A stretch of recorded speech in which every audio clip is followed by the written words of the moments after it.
स्वागत है आपका हमारे YouTube चैनल निधि एकेडमी पर। हम लोग वीडियो के लिए सेट पेपर कर रहे थे, तो अगला सेट पेपर है हमारा 5। तो ये 5वां सेट पेपर आप लोगों ने पहले से कर ही लिया होगा, और ये सेट पेपर आप कहाँ करते हैं वो मैं आपको बता देती हूँ। आपको पता ही है, जो छात्र पहली बार हमारे साथ जुड़े हैं उन्हें बता देते हैं।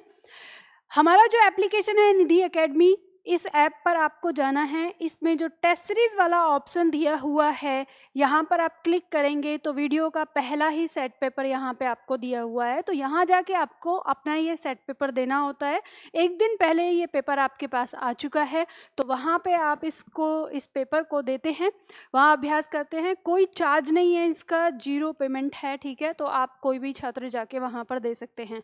अब वीडियो के जो छात्र हैं जिनको एग्ज़ाम देना है वीडियो का पुनः, अगर वो हमारा बैच लेना चाहते हैं तो आपके लिए बैच दिया हुआ है कंप्लीट बैच में एक, जो अगर अभी आप पढ़ना चाहते हैं तो। हालांकि अब तो सिर्फ अभ्यास का समय है, ठीक है। हम लोग शुरू करेंगे अपनी क्लास। इसके साथ ही साथ मैं आप सभी लोगों को एक चीज़ और बताना चाहती हूँ। कुछ छात्र यहाँ पे ऐसे कहते हैं कि मैम तो इस तरह से पढ़ाती हैं कि जैसे रट के आई हैं और ये सारी चीज़। तो वो इसलिए कहते हैं क्योंकि आपको पता है कि मैं नॉन स्टॉप आपको उत्तर बता रही होती हूँ यहाँ पर। तो ऐसे छात्र जो भी अपने मन में ये सोचते हैं कि मैम यहाँ पे ऐसे पढ़ा रही हैं जैसे रट के आई हैं, या आपको यहाँ पर प्रश्न हल करने का समय नहीं देती हैं, तो मैं एक बार फिर से दोहरा देती हूँ। मैंने पहले सेट में आपको बताया है, हर बार बताया है कि ये पेपर मैं मान के चलती हूँ कि आपने किया हुआ है। यहाँ ये पेपर मैं आप लोगों को यहाँ पे प्रैक्टिस नहीं करवा रही कि मैं आपको ये कह रही हूँ कि अब आपको बताओ, मैं प्रश्न दे रही हूँ और आप उत्तर दो, और फिर मैं वहाँ पे आपको 20 सेकंड 30 सेकंड में इंतज़ार करूँ और फिर मैं आपको उसका उत्तर बताऊँ। मैं यहाँ पे आपके वो प्रश्न बताती हूँ कि जिन प्रश्नों में आपको गलती हो गई हो और उसमें क्या गलती आपने की होगी, उस चीज़ की व्याख्या मैं यहाँ पर करती हूँ, ठीक है। तो उसके लिए मैं तेज़ स्पीड में करती हूँ, और मैंने आपको कहा है कि ये 50 क्वेश्चन है और हमारा टारगेट है कि ये 50 क्वेश्चन का एक्सप्लेनेशन हमें 30 से 35 मिनट के अंदर करना है।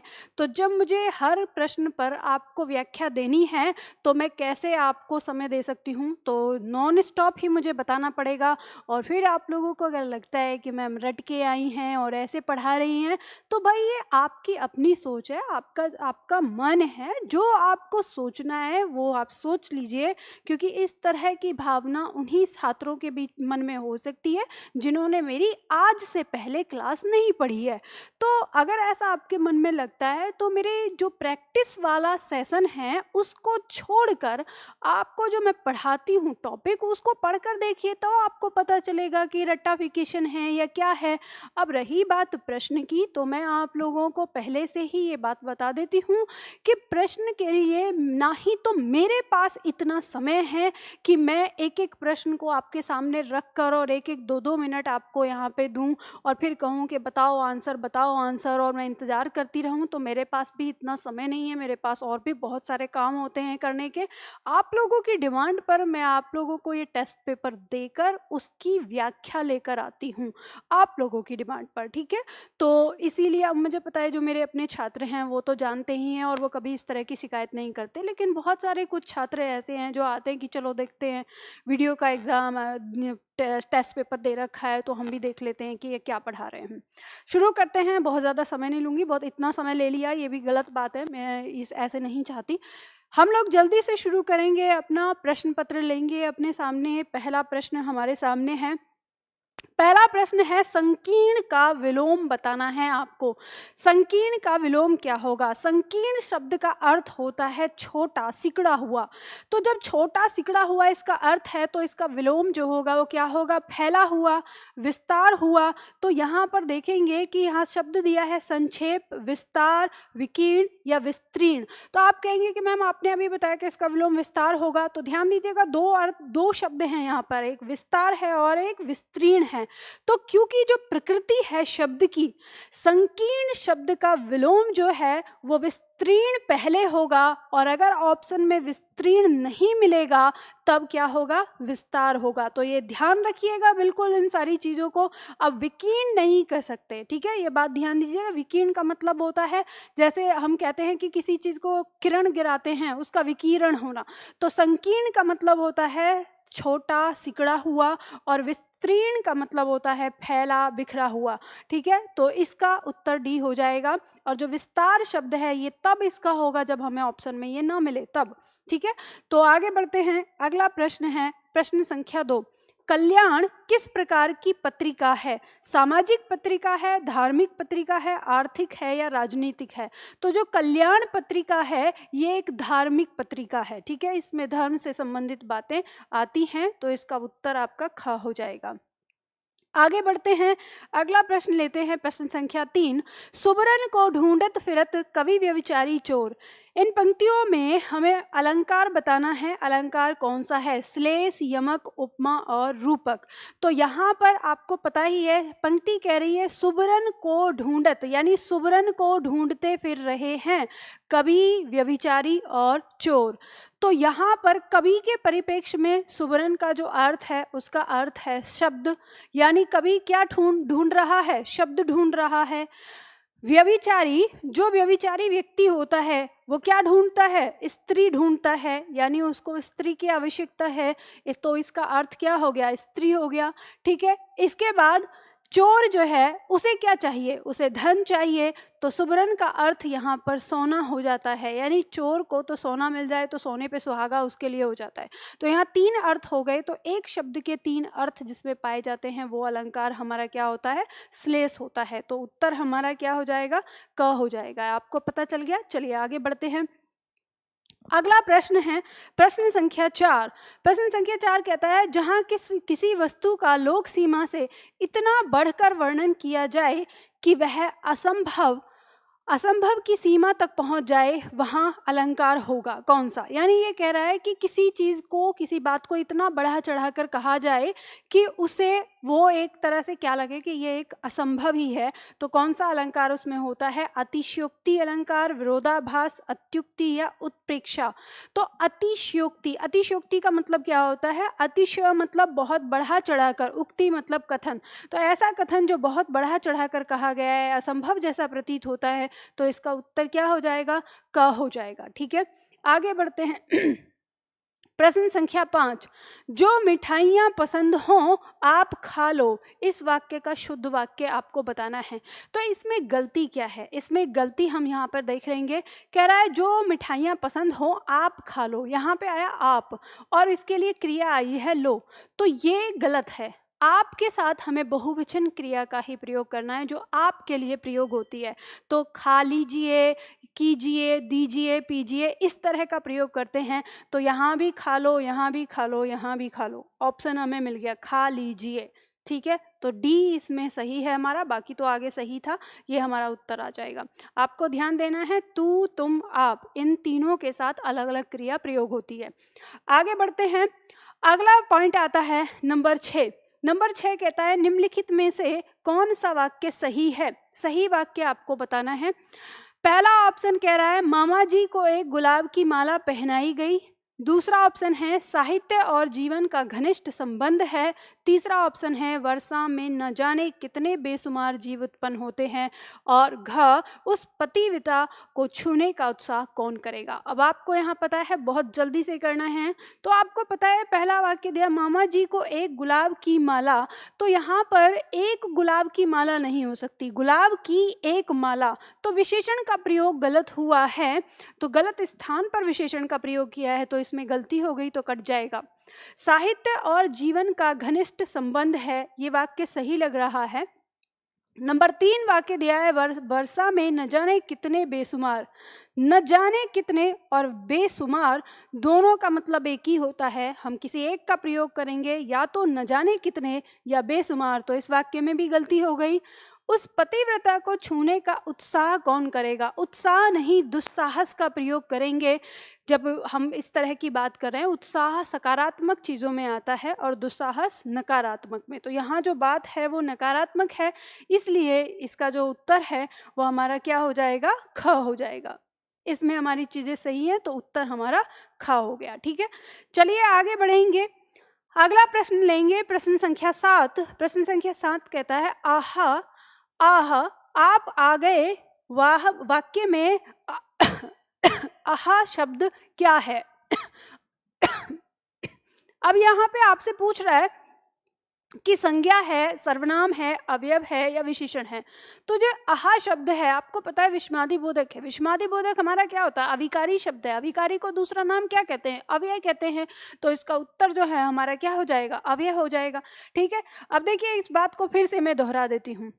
आपको जिस समय आप यहाँ पर जो ये प्रैक्टिस कर रहे हैं, ये प्रैक्टिस कर रहे हैं आप अपनी परीक्षा से 2-4-5 दिन पहले की। और जब आपका समय परीक्षा से 2-4-5 दिन का पहले का होता है तो उस समय आप व्याकरण नहीं पढ़ते, या यहाँ पे आपको सारी चीज़ें नहीं पढ़ाऊँ कि संज्ञा किसे कहते हैं, कि सर्वनाम किसे कहते हैं, कि अव्यय किसे कहते हैं, कि विशेषण किसे कहते हैं। कुछ छात्र इस तरह की भी कमेंट करते हैं लगातार कि आप चारों विकल्पों का उत्तर तो बताती नहीं हैं। अरे चारों विकल्प का क्या अभी ये समय है? आप बात कर रहे हैं वीडियो की परीक्षा की, क्या अभी आपके पास इतना समय है कि मैं यहाँ पे परिभाषा लिखूं इसके सामने, कि संज्ञा की परिभाषा या सर्वनाम की परिभाषा या अव्यय की परिभाषा? ऐसी चीज़ें नहीं। अगर आपको यही सब चीज़ें पढ़नी है तो मेरी दूसरी वीडियोस को आप देख सकते हैं, फिर इस वीडियो को छोड़ दीजिए, क्योंकि ये उन छात्रों के लिए है जो मेरी क्लासेस पढ़ चुके हैं और मेरे पॉइंट को जो समझ चुके हैं, अब वो यहाँ पर प्रैक्टिस करने के लिए आए हैं। ठीक है, तो ये बात समझ लेना। चलो आगे बढ़ते हैं। अगला प्रश्न है प्रश्न संख्या 8। प्रश्न संख्या 8 कहता है, इसलिए, तथा, या, किंतु, अथवा, एवं, परंतु आदि शब्द क्या हैं? इन शब्दों को हमने किस चीज में पढ़ा था? विस्मयादि बोधक में पढ़ा था, क्रिया विशेषण में, संबंध बोधक में, या समुच्चय बोधक में? तो आपको पता है कि हम इन सारे शब्दों को किस में पढ़ते हैं? समुच्चय बोधक में पढ़ते हैं, जो हमारे अलग अलग प्रकार के होते हैं। तो किंतु, परंतु, लेकिन, इसलिए, तथा, अथवा, ये सारे शब्द हमारे क्या हैं? समुच्चय बोधक शब्द हैं। चलिए आगे बढ़ते हैं। अगला पॉइंट है पॉइंट नंबर 9। किस वाक्य में हेतु हेतु मद भूतकाल का प्रयोग हुआ है? अब जैसे ही बात आ जाए हेतु हेतु की, तो आपको पता है हेतु हेतु मैंने आज बताया है कि एक क्रिया का होना न होना दूसरी क्रिया के होने न होने पर निर्भर करेगा। और बात है जब भूतकाल की, तो क्रियाएं कब होनी चाहिए? भूतकाल में हुई होनी चाहिए। तो हम देखेंगे, वाक्य कह रहा है डॉक्टर आएंगे तो मरीज का इलाज होगा। तो यहाँ पे ये क्रिया जो हो रही है ये कब होनी है? भविष्य में। तो इसका मतलब ये नहीं है। दीपू ने खाना देर से खाया, अब ये वाक्य भूतकाल जरूर है लेकिन हेतु हेतु मद नहीं है। ठीक है, अब तक रीना घर जा चुकी होगी, भूतकाल जरूर है लेकिन हेतु हेतु मद नहीं है। तुम पढ़ते तो फेल न होते, अब इसमें एक क्रिया के होने न होने पर दूसरी क्रिया का होना या न होना निर्भर कर रहा है। तो यही हमारा क्या है? हेतु हेतु मद भूतकाल है। और क्रिया कब हो चुकी है? भूतकाल में हो चुकी है। ठीक है, अगला प्रश्न आता है 10। क्रिया के जिस रूप से उसके होने का समय तथा उसकी पूर्णता और अपूर्णता का बोध हो, उसे क्या कहते हैं? तो यहाँ पे कह रहा है कि जो इनमें से बताना है आपको ऑप्शन में से, कारक, काल, वचन और क्रिया विशेषण, कि जिसमें क्रिया के पूर्ण होने का बोध हो और साथ ही साथ क्रिया किस समय में हो रही है इसका बोध हो। तो हमको पता है कि क्रिया का समय बताने वाला क्या होता है? काल होता है। तो बस आराम से हमें उत्तर यहाँ मिल जाएगा। आपको दिमाग अपना चाचा चौधरी से तेज चलाना है। जिस समय आप परीक्षा भवन में बैठे हैं, यहाँ आप परीक्षा भवन में बैठे हैं, तो आपने दिमाग को सोचने समझने की शक्ति को बढ़ाना है कि किस तरह से, जैसे ही पता चले कि क्रिया के होने की समय की बात कर रहा है, मतलब फिर ये है क्या? ये काल है। ठीक है, आगे बढ़ते हैं।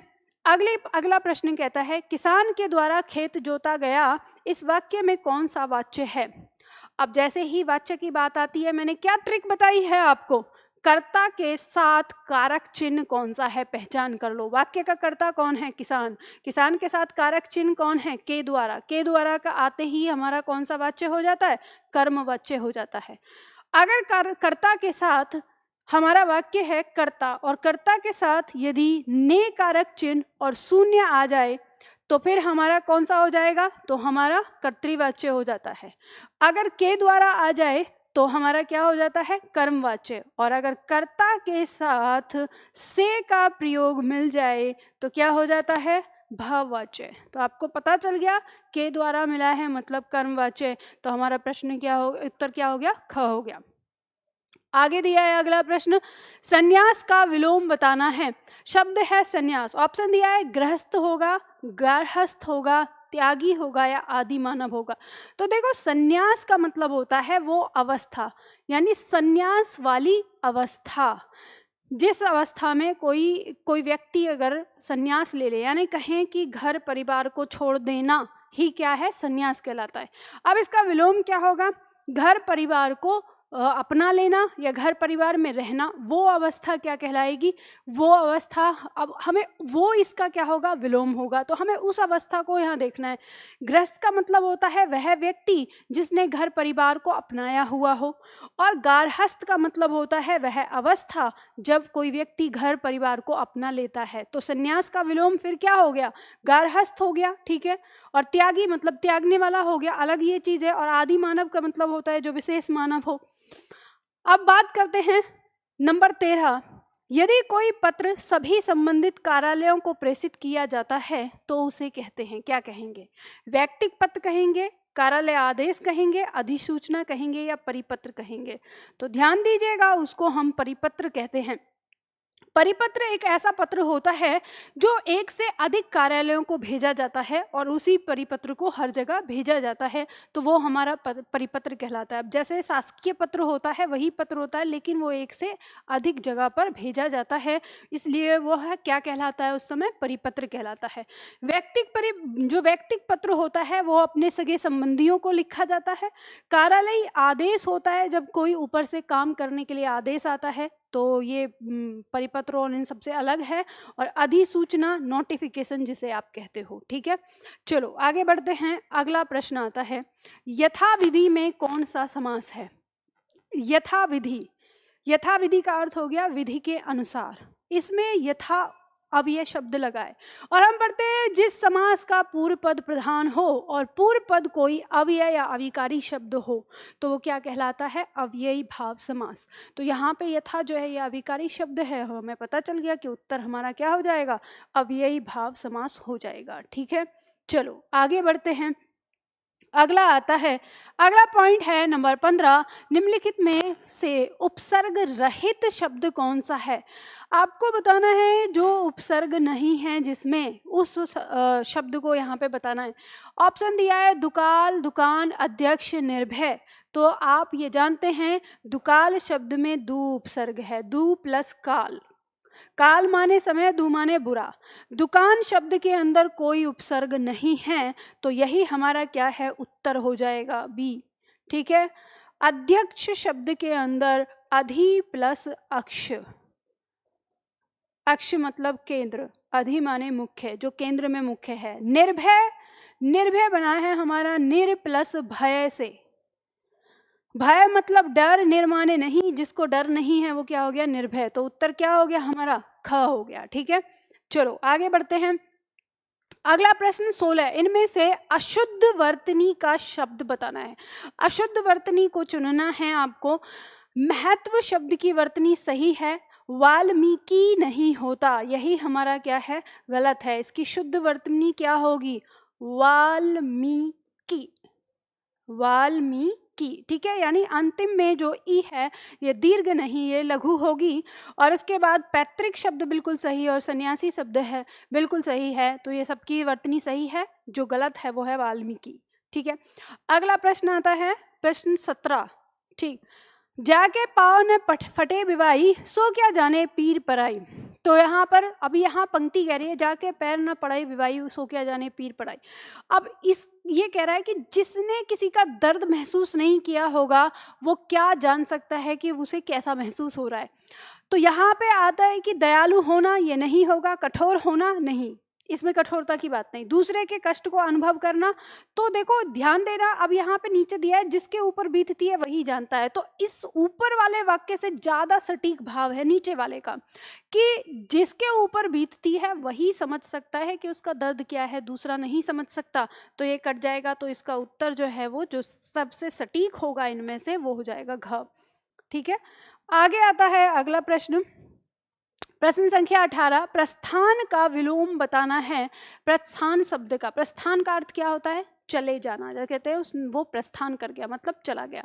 अब यहाँ पे गमन, स्थान, आगमन या प्रतिस्थापन, तो आपको पता है चले जाने का विलोम क्या होगा, आ जाना। तो इनमें से जिस शब्द का अर्थ हो गया आ जाना, वही हमारा क्या उसका विलोम हो गया। तो आगमन का अर्थ क्या होता है, किसी का आना, ठीक है, जो आ जाता है, तो इसका उत्तर क्या हो जाएगा, ग हो जाएगा। ठीक है, आगे देखो, अगला शब्द आता है नंबर 19, बंधन शब्द का उचित विलोम शब्द कौन सा है? बंधन शब्द का उचित विलोम जब हम देखते हैं तो यहाँ पे ऑप्शन दिया है हमारा कैद, ऑप्शन दिया है स्वतंत्र, ऑप्शन दिया है मुक्ति, ऑप्शन दिया है बंदी। बंधन का मतलब होता है जो बंधन में हो, कैद में हो, तो ये तो नहीं होगा, ये तो पर्यायवाची हो गया। और बंदी है, ये भी क्या हो गया, इसका पर्यायवाची हो गया। अब बचता है स्वतंत्र या मुक्ति। तो बंधन का मतलब होता है जो कैद में हो, यानी जो बंधन में हो उसका, वो बाहर नहीं जा सकता, कहीं आ नहीं सकता। और इसका विलोम क्या हो जाएगा, जो मुक्त हो, मुक्ति में हो। ठीक है, और स्वतंत्र का मतलब होता है जिस पे कोई बाधा ना हो। तो इन दोनों में से जो सटीक सही होगा, हालांकि दोनों ही आ जाएंगे, लेकिन दोनों में से जो सटीक होगा वो होगा मुक्ति, शब्द की प्रकृति के अनुसार। ठीक है, तो अब अगर यहाँ पे परतंत्र होता तो इसका विलोम हो जाता, लेकिन यहाँ पे बंधन है तो बंधन का विलोम मुक्ति, मुक्ति का विलोम बंधन। और अगर यहाँ पे दोनों ऑप्शन होने की स्थिति में, ठीक है, स्वतंत्र और मुक्ति होने की स्थिति में, अगर मुक्ति नहीं होता तो स्वतंत्र भी इसका उत्तर हो जाता। तो आपको जब कभी प्रश्न में आपको एक से ज़्यादा उत्तर दिखते हैं, वहाँ पे आपको ज़्यादा सावधान हो जाना चाहिए कि इन दोनों में से कौन सा चुनाव करना है। तो विलोम सदैव सजातीय होते हैं। अब वो जाति चाहे कैसी हो, लिंग की जाति हो या गुण की जाति हो या शब्दों की भाषा की जाती होगी, माने किस शब्द किस भाषा से है। संस्कृत के हैं तो संस्कृत ही बताना होगा, हिंदी के हैं तो हिंदी का ही विलोम बताना होगा। समझ गए? तो इस तरह से चलो आगे बढ़ते हैं। अगला प्रश्न आता है प्रश्न संख्या 20, निम्नलिखित में से कौन सा शब्द प्रमदा का पर्यायवाची है? प्रमदा कहते हैं स्त्री को। ठीक है, प्रमदा किसका पर्यायवाची है? स्त्री का पर्यायवाची होता है। यहाँ पे दिया अवनी, तो अवनी पृथ्वी को कहते हैं, किसका पर्यायवाची है? पृथ्वी का पर्यायवाची है। ठीक है, इसके बाद भूपति दिया हुआ है, तो भूपति राजा का पर्यायवाची होता है, यानी जो पृथ्वी का स्वामी है। तरुणी इसका उत्तर है, क्योंकि तरुणी का ही क्या होता है, अर्थ स्त्री होता है। दुहिता बेटी का पर्यायवाची है। ठीक है, किसका है? बेटी का। तो दुहिता बेटी को कहते हैं। आगे आगे बढ़ते हैं। अगला प्रश्न है प्रश्न संख्या 21, निम्नलिखित कथनों पर विचार कीजिए और सही उत्तर चुनिए। पहला ऑप्शन दिया है हिंदी के पर्यायवाची शब्द संस्कृत के तद्भव हैं। दूसरा ऑप्शन प्रश्न कह रहा है, पॉइंट कह रहा है कि पर्यायवाची शब्द को प्रति शब्द भी कहते हैं। तीसरा पॉइंट कह रहा है जिन शब्दों के अर्थ में समानता हो उन्हें पर्यायवाची शब्द कहते हैं। तो देखो यहाँ पर जो सही है, तीसरा सही है, जिन शब्दों के अर्थ में समानता होती है उनको क्या कहते हैं? पर्यायवाची कहते हैं। पर्यायवाची शब्द को प्रतिशब्द भी कहा जाता है, ये भी सही है। और हिंदी के पर्यायवाची शब्द संस्कृत के तद्भव हैं, ये चीज़ गलत है। ऐसा जरूरी नहीं है कि केवल वो संस्कृत के ही शब्द होंगे, वो किसी दूसरी भाषा के भी हो सकते हैं। यानी पर्यायवाची तो अन्य भाषाओं के भी हो सकते हैं, बोलियों के भी हो सकते हैं। ठीक है, तो जो पहला पॉइंट है ये गलत है। तो अब हमारे सामने दूसरा और तीसरा सही आ गया। अब ऑप्शन में देख लीजिए, यहाँ एक है ये गलत हो जाएगा, दो दिया है, एक और दो, आंसर आपको मिल गया। जब आपको ये पता चल गया कौन सा सही है तो उत्तर आपको यहाँ मिल जाएगा। ठीक है, दूसरा और तीसरा सही। नेक्स्ट प्रश्न है हमारा 22, बच्चा दूध पीता है, इस वाक्य में पीता क्रिया किस प्रकार की है? अकर्मक क्रिया है, सकर्मक क्रिया है, द्विकर्मक है या सहायक क्रिया है? अब आपको पता है कि ये पीता शब्द दिया है, तो क्या पीता है हम प्रश्न करते हैं, क्या पीता है तो हमें उत्तर मिलता है दूध।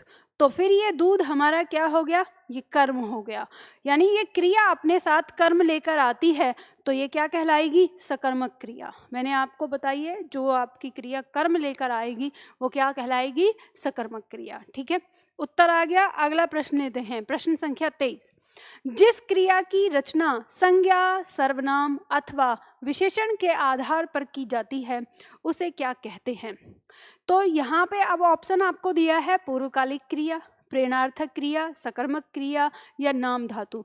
तो अब इसमें आपको समझना है, कह रहा है कि जिस क्रिया की रचना संज्ञा, सर्वनाम अथवा विशेषण जो शब्द होते हैं, यदि यानी संज्ञा शब्द, सर्वनाम शब्द या विशेषण शब्द होते हैं, अगर उनसे कोई क्रिया बनती है तो वो क्रिया हमारी क्या कहलाती है? वो कहलाती है नाम धातु क्रिया। कैसे? जैसे मान लो शब्द हो गया अपना, अपना क्या है? अपना है हमारा सर्वनाम, ठीक है। अपना क्या हो गया? अपना सर्वनाम। तो इस शब्द से बनेगी अपनाना, अपनाना, ठीक है। तो ये जो क्रिया बनी, ये क्रिया हमारी क्या कहलाएगी? नाम धातु। इसी तरह से जैसे मान लो शब्द है गरम, इस गरम से बनेगा गरमाना, गरमाना, ये क्रिया बनी। तो ये जो क्रिया है ये हमारी क्या कहलाएगी? नाम धातु कहलाएगी। तो इसी चीज को यहाँ पर कहा है, ठीक है। चलो आगे बढ़ते हैं। अगला पॉइंट आता है नंबर 24। वह बहुत जोर से रो रहा था, वह बहुत जोर से रो रहा था। इस वाक्य में प्रयुक्त सर्वनाम किस प्रकार का है? अब सबसे पहले वाक्य के अंदर आपको ये देखना है कि सर्वनाम शब्द है कौन सा। तो वह बहुत जोर से रो रहा था, तो इसमें हमारे सामने सर्वनाम है वह। अब इसका बताना है कि कौन सा प्रकार है, निश्चयवाचक, संबंधवाचक, निजवाचक या पुरुषवाचक। अब देखिए ये किसी को निश्चित करने आया है क्या? तो नहीं, ये निश्चित के लिए नहीं आया, कट जाएगा। ये संबंध बता रहा है किसी से किसी का? नहीं बता रहा, संबंधवाचक कट जाएगा। निज, क्या इसका अर्थ स्वयं है? तो नहीं, इसका अर्थ स्वयं नहीं है, बच गया एक पुरुष। तो यानी ये संज्ञा हमारी क्या है? पुरुषवाचक। हम दूसरे तरीके से भी इसको पहचान सकते हैं कि वह बहुत जोर से रो रहा था, तो रोने वाला जो वह है, उस वह के पीछे कोई ना कोई प्राणी है। तो जब वह के पीछे कोई प्राणी होता है तो वो क्या होती है? वो कौन सा सर्वनाम होता है? हमारा पुरुषवाचक, ठीक है। आगे बढ़ते हैं। अगला आता है नंबर 25। नदी शब्द का बहुवचन है, आपको बताना है नदी शब्द का बहुवचन कौन सा है। ऑप्शन यहाँ दिए हैं, नदियाँ, नदियाँ, नदियाँ, यानी में से कोई नहीं। तो ये तो कट जाएगा, और नदियाँ भी नहीं होता। देखो मैंने आपको एक चीज बताई है, जब मैंने आपको वचन पढ़ाए उसमें स्पष्ट किया है। और इससे पहले वाले सेट में एक शब्द आया था भारतीय, तो उसमें भी छात्रों को थोड़ा सा कंफ्यूजन है कि इसमें भारतीय का भारतीय होगा कि भारतीयों होगा। तो एक बात ध्यान दीजिएगा कि भारतीय शब्द, मैं पहले इसी को बता देती हूँ, मेरे दिमाग में आ गया तो मैं आप लोगों को समझा देती हूँ। भारतीय शब्द का बहुवचन जब पूछा जाए और आपको ऑप्शन में लिखा हुआ मिले भारतीय और एक ऑप्शन में मिले भारतीयों, तो जो आपका उत्तर होगा, और जब आपसे ये पूछा है केवल कि भारतीय शब्द का आपको बहुवचन बताना है, तो ऑप्शन में आपको जब भारतीय और भारतीयों दोनों दिया होगा तो पहला उत्तर आपका भारतीय होगा। क्यों होगा भाई? मैं आपको कई बार बता चुकी हूँ, फिर से कह रही हूँ, यहाँ पे मैं आपको प्रश्नोत्तर कराने आई हूँ, हिंदी पढ़ाने नहीं आई। लेकिन फिर भी चलो समझा देती हूँ, आप बहुत गलतियाँ करते हैं। और जो छात्र नहीं पढ़ते हैं तो टॉपिक को पढ़े बिना आप चाहे दुनिया के लाखों प्रश्न लगा लेना, आप कभी सफल नहीं हो सकते। क्योंकि जब आप एक चीज को नहीं पढ़ रहे, अब एक जरूरी तो नहीं, आपको क्या लगता है कि ये जो प्रश्न यहाँ पे मैं करा रही हूँ या कोई और अध्यापक करा रहे हैं, टीचर करा रहे हैं, कि आपकी परीक्षा में सेम टू सेम प्रश्न आएंगे? कभी नहीं आएंगे भैया, कभी नहीं। ये ऐसे अगर आपके दिमाग में चलता है तो आप अपने आप को छलते हो। उसके जैसे प्रश्न आएंगे, और उसके जैसे प्रश्न को करने के लिए क्या प्रश्न पढ़ने से काम चलेगा? नहीं, वो टॉपिक पढ़ने से काम चलेगा। तो आपको पता होना चाहिए कि जब हम किसी शब्द का एक वचन से बहुवचन बनाते हैं तो उनके नियम क्या हैं। अब मैंने आपको समझाया कि जब भी कभी कोई शब्द आएगा, सबसे पहले आपको क्या खोजना है कि जो पूछा जा रहा है वो संज्ञा का कौन सा रूप है, सविभक्ति कि निर्विभक्ति। तो यहाँ पे संज्ञा का, अब यहाँ पे ध्यान दीजिएगा, नदी को भी और इसको भी, यहाँ संज्ञा का निर्विभक्ति रूप, यहाँ संज्ञा का निर्विभक्ति रूप। दूसरे पॉइंट पे आपको देखना है कि अब ये लिंग क्या है, स्त्रीलिंग है कि पुल्लिंग। तो यहाँ पे है भारतीय पुल्लिंग और यहाँ पर नदी है स्त्रीलिंग, दोनों अलग हैं, तो मतलब दोनों का बहुवचन दोनों तरीके से बनेगा, अलग अलग। अब इसके बाद हम ये देखते हैं कि कारांत कौन सा है, एकारांत है, इकारांत है, उकारांत है, क्या है। तो हमें पता चलता है कि ये जो पुल्लिंग शब्द है ये एकारांत है, यानी शब्द के अंत में क्या है? अ। तो जो संज्ञा हमारी निर्विभक्ति रूप है, अंत में अ आया है और पुल्लिंग शब्द है, उसका एक वचन और बहुवचन दोनों एक ही होता है। कैसे? फिर ये आ गया आपका भारतीय।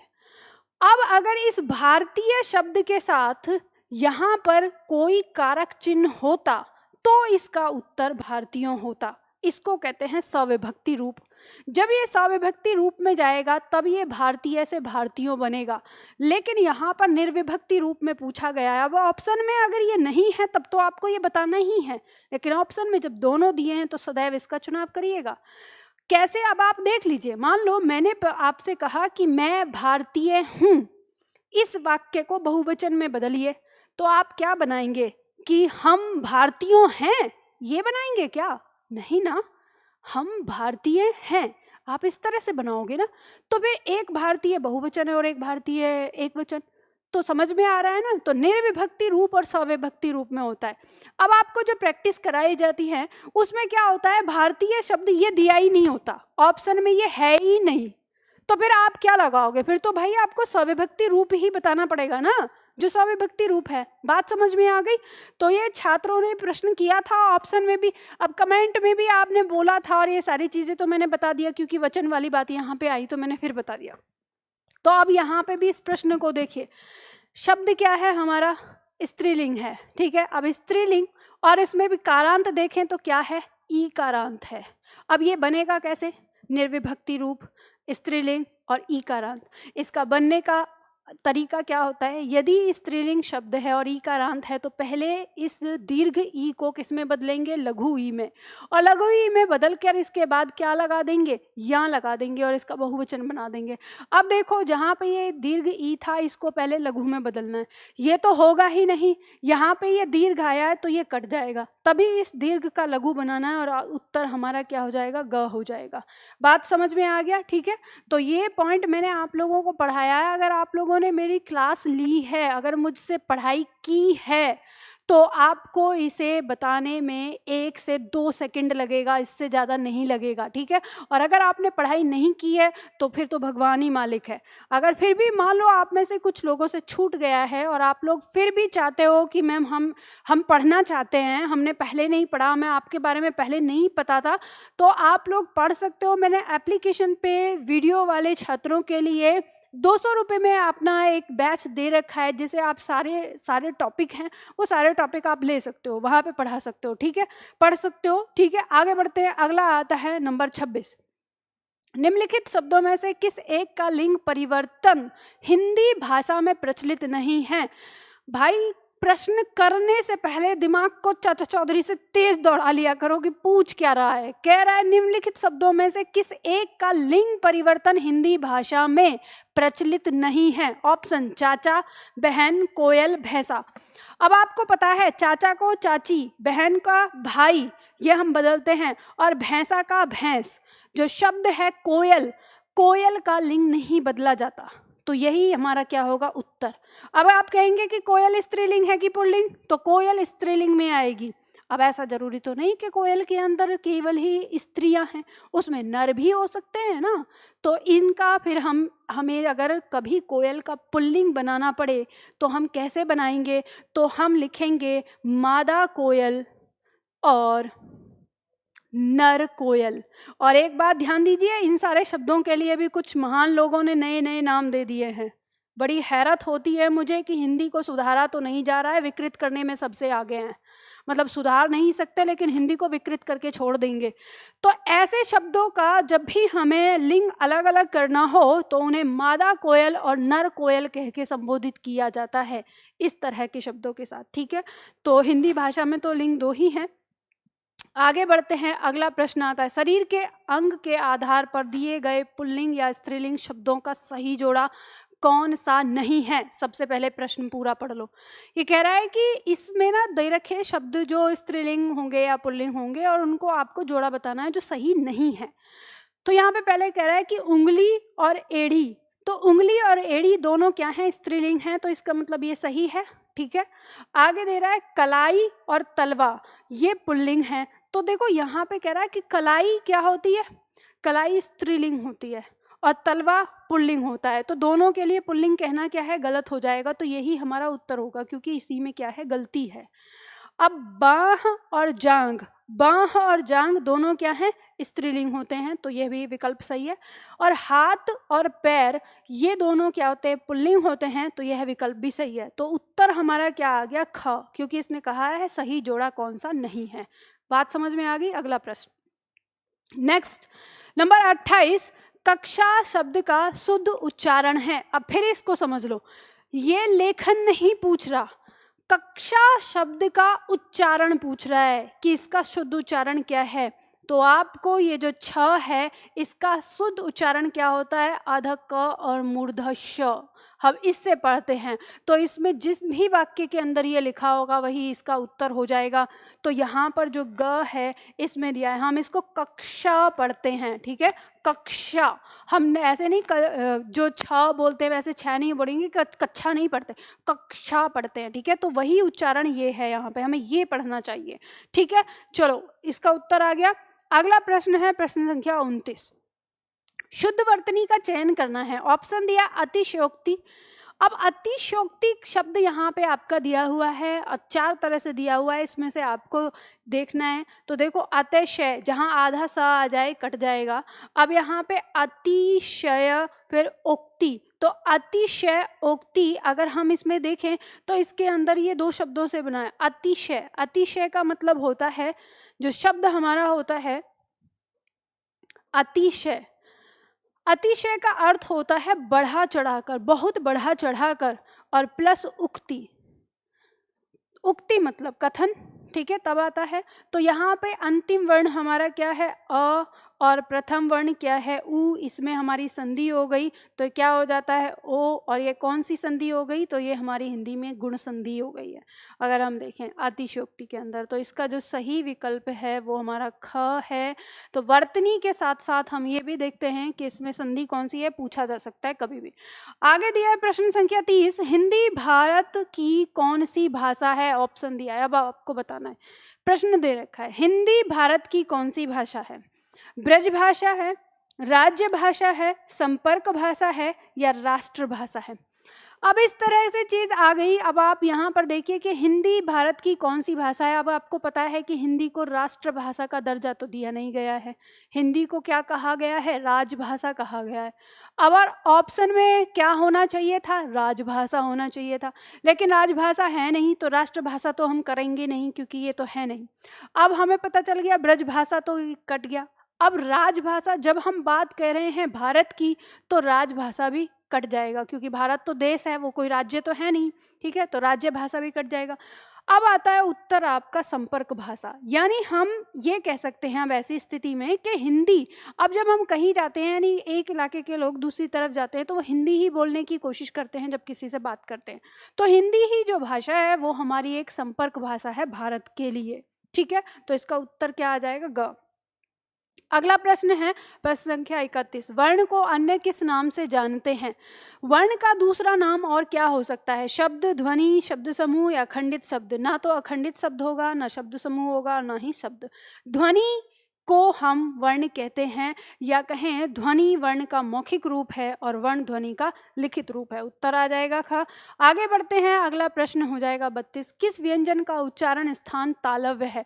तालव्य स्थान बताना है। अब ग, झ, न, म, तो आपको पता है कि ये जो झ है ये हमारा च वर्ग का वर्ण है, जो हमारा च वर्ग होता है, और च वर्ग हमारा क्या है, तालव्य वर्ग है, ठीक है। तो ये बहुत आसान है, आराम से पहचान सकते हैं। अगला प्रश्न लीजिए, प्रश्न संख्या 33, निम्नलिखित में कौन सा शब्द भाववाचक संज्ञा नहीं है। भाववाचक संज्ञा आपको बताना है, आधार, लंबाई, ग्रोह, या मृत्यु।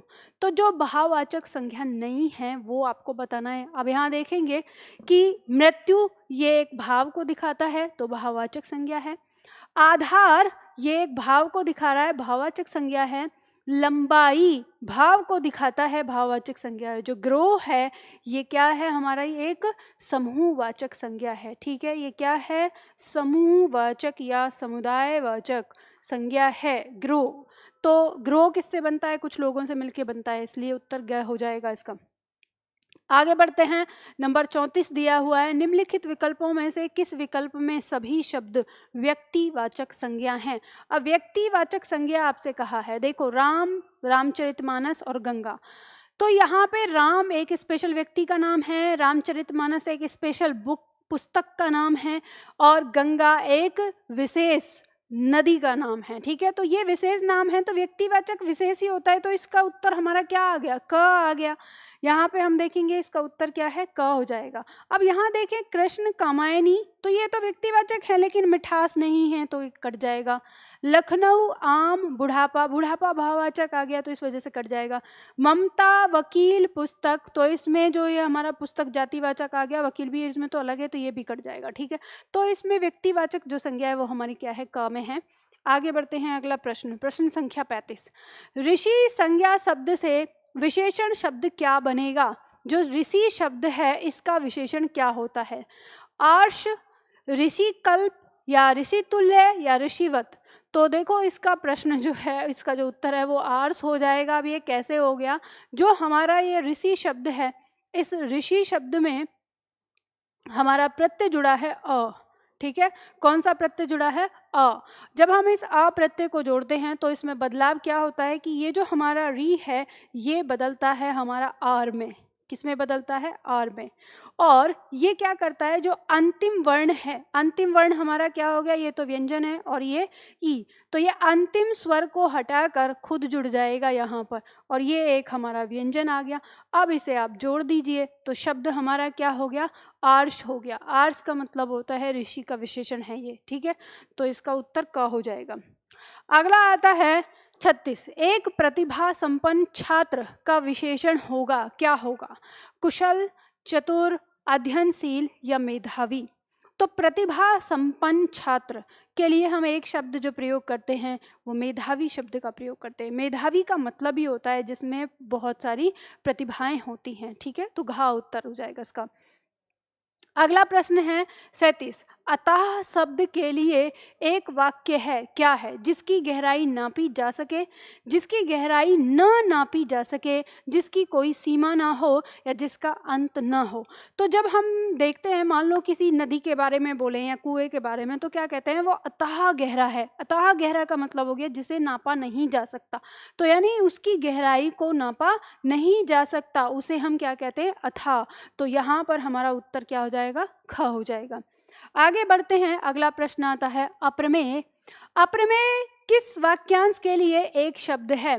तो देखो ध्यान देना, यहाँ पे दिया है जो तोला या नापा न जा सके। तो जो तोला या नापा ना जा सके उसको हम प्रयोग करते हैं अपरिमेय, ठीक है। उसे हम क्या बोलते हैं? अपरिमेय। जो अवश्य होने वाला हो उसके लिए हम अवश्यंभावी, अवश्यंभावी, ठीक है, उसके लिए क्या बोलते हैं? अवश्यंभावी एक शब्द का प्रयोग करते हैं।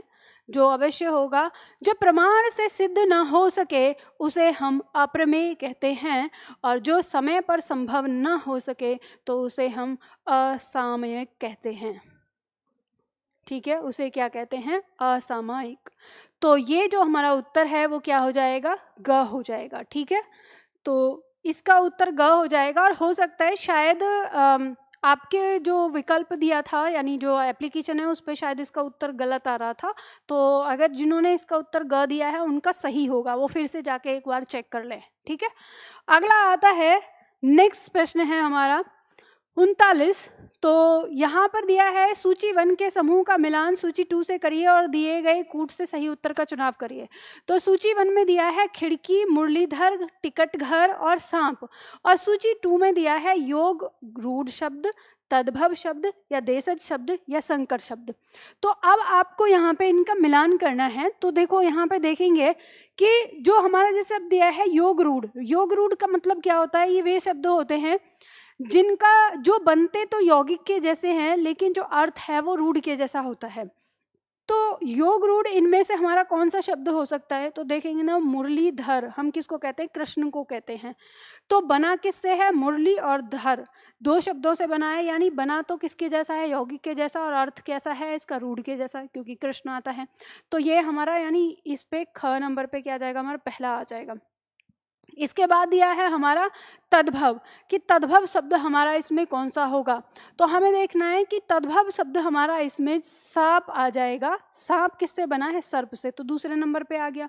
इसके बाद हम यहाँ देखते हैं देशज शब्द। तो देशज शब्द हमारा कौन सा आता है? तो देशज शब्द हमारा है खिड़की, ठीक है। तीसरा हमारा आता है खिड़की देशज शब्द में, और चौथा बचता है हमारा संकर शब्द। तो ये हो गया टिकट घर। कैसे बना है? 2 शब्दों से, टिकट अंग्रेजी का शब्द और घर हिंदी का शब्द, तो 4। तो हमारा जो क्रम है वो क्या आएगा? 3, 1, 4 और 2। तो हम देखेंगे यहाँ पे 3-3 किस में है? इसमें नहीं है, तो ये कट जाएगा। 3, 3, 3 यहाँ दिया है, तो 3 के बाद दूसरा 1, 1 है यहाँ, तो ये कट जाएगा। 1 के बाद हमारा क्या आना चाहिए? 4, तो यहाँ पे 2 आ रहा है, तो ये कट गया। तो इसका मतलब हमारा उत्तर जो है वो क्या हो गया? ख हो गया। ठीक है, इसी में आ गया है हमारा 3, 1, 4 और 2, इस तरह से। तो हमें मिल जाएगा उत्तर हमारा ख। आगे बढ़ते हैं। देखो, इस तरह के प्रश्नों को आपको ऐसे ही करना होता है, पहले हल यहाँ पे कर लेते हैं, उसके बाद ऑप्शन पे जाते हैं। आगे बढ़ेंगे। अगला आता है हमारा कैवर्तय शब्द का तद्भव रूप बताना है। तो कैवर्तय शब्द किसका तद्भव रूप है, यानी इससे परिवर्तित होके क्या बना है? तो इससे परिवर्तित होके बना है केवट। ध्यान दीजिएगा, कौन बना है? केवट। अब जो ये मल्लाह और नाविक है, ये इसका पर्यायवाची है, लेकिन ये बात कर रहा है हमसे उसके तद्भव रूप की। और तद्भव क्या होता है? जो परिवर्तित होके बना है। तो कैवर्त से परिवर्तित होके केवट बना है, इसलिए इसका उत्तर क्या हो जाएगा? ख हो जाएगा। ठीक है, आगे बढ़ते हैं। अगला प्रश्न आता है आहट, आवट, आस प्रत्यय से किस लिंग के शब्द बनते हैं? मतलब ये पूछ रहा है कि अगर किसी शब्द के अंदर इनमें से कोई ये प्रत्यय लगा दें तो जो बनने वाला शब्द है उसका लिंग क्या होता है, ये पूछ रहा है। तो यहाँ पे दिया स्त्रीलिंग, पुल्लिंग, उभयलिंग या सभी प्रकार के। तो आपको ध्यान दीजिएगा कि हिंदी भाषा में अगर हम इनमें से किसी शब्द का प्रयोग करते हैं तो उस शब्द से जो बनने वाले शब्द हैं वो स्त्रीलिंग शब्द होते हैं। जैसे मान लो हमने शब्द लिया मीठा, ठीक है, तो मीठा में हमने आस जोड़ दिया, तो शब्द क्या बन जाएगा हमारा? मिठास। तो मिठास होती है, कहते हैं इसकी तो मिठास, इसकी मतलब स्त्रीलिंग लगा दिया, ठीक है, तो इससे बन जाता है। इसी तरह से जैसे हम शब्द है हमारा आहट, अगर हम बोलें तो घबरा शब्द होता है, घबरा में लगा देते तो घबराहट, तो कहते हैं मुझे घबराहट हो रही है, ये नहीं बोलते कि मुझे घबराहट हो रहा है, घबराहट हो रही है, तो स्त्रीलिंग शब्द बनते हैं इससे। तो इसका उत्तर का आ जाएगा। आगे बढ़ते हैं। अगला प्रश्न है यहाँ पर 42, आतिथ्य में प्रत्यय कौन सा है? तो ये शब्द हमारा बना किससे? अतिथि शब्द है हमारा अतिथि, और अतिथि में हमने क्या लगाया? ए प्रत्यय लगाया है। तो ए प्रत्यय इसके अंदर होगा, जिससे शब्द बन जाता है हमारा आतिथ्य। उत्तर हमारा क्या आ गया? ख आ गया। आगे बढ़ते हैं। अगला प्रश्न आ गया, निम्नलिखित शब्दों में से किसमें स्वर संधि है? स्वर संधि आपको बतानी है। तपोगुण, रामायण, अतएव या सज्जन। तो देखो, तपोगुण जो शब्द है इसमें विसर्ग संधि है आपकी, तपः प्लस गुण, ये ठीक है, इससे बना है तपः और प्लस गुण, इन दोनों शब्दों से। रामायण जो शब्द है राम प्लस अयन से मिलकर बना है, और इसी में अंतिम अ और ये प्रथम अ दोनों मिलकर आ बनाते हैं, इसी से हमारी स्वर संधि बनती है। तो जो हमारा उत्तर है वो हमारा क्या हो जाएगा? ख हो जाएगा। ठीक है, जो सज्जन शब्द है इसके अंदर हमारी विसर्ग संधि है। ठीक है, कैसे बनता है? सत प्लस जन से बनता है, इसके अंदर सत प्लस जन। ठीक है, और ये जो हमारा है अतएव, ये विसर्ग संधि के अंदर आ जाता है, अतः प्लस एव, इससे बन जाता है। ठीक, चलो, तो ये इसमें आ गया। नेक्स्ट हमारा प्रश्न आता है 44, तथापि शब्द का संधि विच्छेद है। तथापि शब्द का संधि विच्छेद क्या होगा? तो यहाँ पे शब्द दिया है, हमको पता है तथ प्लस अपि, तथा प्लस पी, या तथा प्लस अपि, या कोई नहीं। तो कोई नहीं, तो इनमें से तो एक होगा। तथ शब्द होता ही नहीं अपने आप में, तथा होता है, तो तथा यहाँ आ गया, तथा यहाँ आ गया, और पी नहीं होता, अपि होता है, तो हमें उत्तर मिल जाएगा। हम ऑप्शन काट के इसका उत्तर निकाल सकते हैं। तथा प्लस अपि मिलकर बनता है तथापि। ठीक है, चलो आगे बढ़ते हैं। अगला शब्द आता है हमारा, हिंदी भाषा में कितने प्रकार के कारक हैं? ये पूछ रहा है कारक कितने प्रकार के हैं। ऑप्शन दिया है 6, 7, 8 या 5। तो आपको पता है 8 होते हैं कारक। ठीक है, कारक चिन्ह 8 होती है उनकी संख्या। आगे बढ़ते हैं। अगला प्रश्न दिया हुआ है, हे प्रभु बच्चों की रक्षा करना, इस वाक्य में की कौन सा कारक है? अब इस प्रश्न को करने में हमारे बहुत सारे छात्र जल्दबाजी कर देते हैं और गलती कर देते हैं। प्रश्न दिया हुआ है, हे प्रभु बच्चों की रक्षा करना, और प्रश्न आगे कह रहा है कि की में बताना है। की में कि कौन सा कारक है, और बच्चे क्या सोचते हैं, हे प्रभु लिखा हुआ है, संबोधन लगा के आ जाते हैं। तो ये नहीं करना है, संबोधन नहीं होगा। की में पूछ रहा है तो की किसको दिखाता है, संबंध को दिखाता है, तो संबंध कारक होगा। ठीक है, तो बच्चों की रक्षा करना, इसमें हमारा संबंध कारक है, उत्तर क्या हो जाएगा, ग हो जाएगा। आगे बढ़ते हैं, अगला प्रश्न है 47। भरत मुनि के अनुसार रसों की कुल संख्या है कितनी है, 9, 8, 11, 7। तो भरत मुनि ने रस की संख्या 8 बताई थी। ये एकदम फैक्ट क्वेश्चन है और आराम से आप इसको कर सकते हो। अगला प्रश्न आता है हमारे सामने 48। किस छंद में 4 से अधिक चरण होते हैं? ऑप्शन में दिया है रोला, बरवे, छप्पे और सोरठा। तो हम देखते हैं जो छप्पे है उसमें 4 से अधिक होते हैं, 6 होते हैं। ठीक है, कुंडलिया और छप्पे में कहते हैं 6 चरण होते हैं। तो इसके अंदर हमारा क्या आ जाएगा, ग आ जाएगा, कि 4 से अधिक चरण किस में पाए जाते हैं, छप्पे में पाए जाते हैं। आगे दिया हुआ है हमारा गद्यांश। गद्यांश को पढ़कर आपको उत्तर देना है। गद्यांश कहता है, प्राचीन काल में नारी का स्थान समाज में अग्रगण्य था। ऐसा कहा जाता था कि जहाँ नारी की पूजा होती है वहाँ देवताओं का निवास होता है। मध्य भारत के काल से नारी का पतन शुरू हुआ। मध्यकाल तक तो नारी दासी या गुलाम बन गई, 4 दीवार में कैद हो गई, किंतु 19वीं शताब्दी में राजा राम मोहन राय, स्वामी विवेकानंद, दयानंद सरस्वती आदि समाज सुधारकों ने नारी जगत की काया पलट कर दी। नारी उत्थान की ओर बढ़ती गई। आज आधुनिक नारी ने जमीन से लेकर आसमान में अपना कब्जा जमाया है। नारी तू नारायणी उक्ति को सिद्ध कर दिया है। ठीक है, अब इस उदाहरण के यानी इस गद्यांश के आधार पर प्रश्न है। पहला प्रश्न, प्राचीन काल में नारी का स्थान क्या था? प्राचीन काल में नारी दासी थी। प्राचीन काल में नारी का स्थान अग्रगण्य था। नारी को अपमानित किया जाता था या नारी का कोई स्थान नहीं था। तो हमारी पहली ही पंक्ति में हमें दिया हुआ है कि नारी प्राचीन काल में जो नारी का स्थान था वो अग्रगण्य था। तो इसमें हमारा जो उत्तर है वो क्या हो जाएगा, ख हो जाएगा। इसमें कुछ सोचने वाली बात ही नहीं है, ऑप्शन में दिया ही है हमारा। इसके बाद अगला पॉइंट दिया है कि नारी तू नारायणी की सही व्याख्या किस पंक्ति के अंदर है? नारी नारायण की तरह पूजनीय है, नारी को कोई अधिकार नहीं है, या नारी गुलाम थी, या नारी का मान सम्मान नहीं होना चाहिए।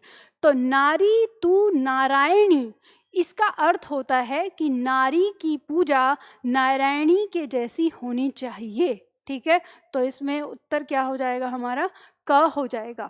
ठीक, इस तरह से हम अपने इन प्रश्नों को हल करते हैं।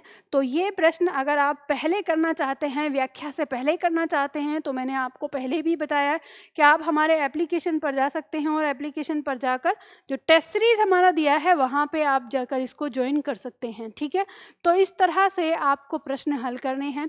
तो आज के लिए हम इतना ही करते हैं, फिर मिलते हैं अपने अगले टेस्ट पेपर में, अगले वीडियो में।